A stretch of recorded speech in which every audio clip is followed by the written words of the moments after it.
ഫ്രണ്ട്സിൻ്റെയും ഫാമിലീസിൻ്റെയും അല്ലെങ്കിൽ close ആയിട്ടുള്ളവർക്ക് surprise കൊടുക്കാൻ എനിക്ക് വലിയ ഇഷ്ടമാണ്. ഇത് അതിൻ്റെ ഒരു ഭാഗമാണ് കേട്ടോ. ഗോകുലയ്ക്ക് അങ്ങനെ 20 വയസ്സായി. ഗോകുലെ എനിക്ക് 2018 തൊട്ടറിയാം, പക്ഷെ ഞങ്ങൾ ഫ്രണ്ട്സ് ആവുന്നത് 2019 തൊട്ടാണ്. ആദ്യമൊന്നും നമുക്ക് പരസ്പരം ഇഷ്ടമല്ലായിരുന്നു, പക്ഷെ ഇപ്പോൾ ലൈഫിൽ നമുക്ക് ഇമ്പോർട്ടൻ്റ് ആയിട്ടുള്ള കുറച്ച് ആൾക്കാരില്ലേ, അതിലൊരാളാണ് അവൾ. അതുപോലെ തന്നെയാണ് ഇവളും.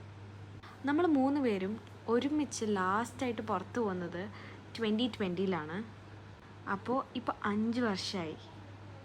ഞാൻ കണ്ടതിൽ വെച്ചിട്ട് ഏറ്റവും സ്ട്രോങ്ങസ്റ്റ് ആയിട്ടുള്ള ഒരു പേഴ്സണാണ് ഗോകുല. എനിക്ക് തോന്നുന്നു അത് ഏറ്റവും വലിയൊരു പ്ലസ് പോയിൻ്റാണ്. ഇമോഷണലിയോ മെൻ്റലിയോ അവളെ പെട്ടെന്ന് ആർക്കൊന്നും നമുക്ക് അറ്റാക്ക് ചെയ്യാൻ പറ്റില്ല. ഞങ്ങൾ പരിചയപ്പെട്ടിട്ട് ഇപ്പോൾ ഓൾമോസ്റ്റ് 6 വർഷമായി. ഈ 6 വർഷത്തിൻ്റെ ഇടയിൽ 2024 മാത്രമാണ് എനിക്ക് അവളുടെ ബർത്ത്ഡേ സെലിബ്രേറ്റ് ചെയ്യാൻ പറ്റാതിരുന്നിട്ടുള്ളത്. കാരണം ഞാൻ പുറത്തായിരുന്നു. അവളുടെ മാത്രമല്ല, എൻ്റെ ഫ്രണ്ട്സ്, എൻ്റെ ക്ലോസ് ഫ്രണ്ട്സിൻ്റെ ബർത്ത്ഡേസൊക്കെ ഞാൻ സെലിബ്രേറ്റ് ചെയ്യാറുണ്ട്. നമ്മളിങ്ങനെ എന്തെങ്കിലും ഗിഫ്റ്റ് മേടിച്ച് കൊടുക്കുമ്പോൾ അവർക്കുണ്ടാവുന്ന ആ സന്തോഷം കാണാൻ എന്ത് രസമാണ്. അപ്പോൾ അത്രയേ ഉള്ളൂ. വീഡിയോ ഇഷ്ടമാവുകയാണെങ്കിൽ ലൈക്ക് ചെയ്യുക, ഷെയർ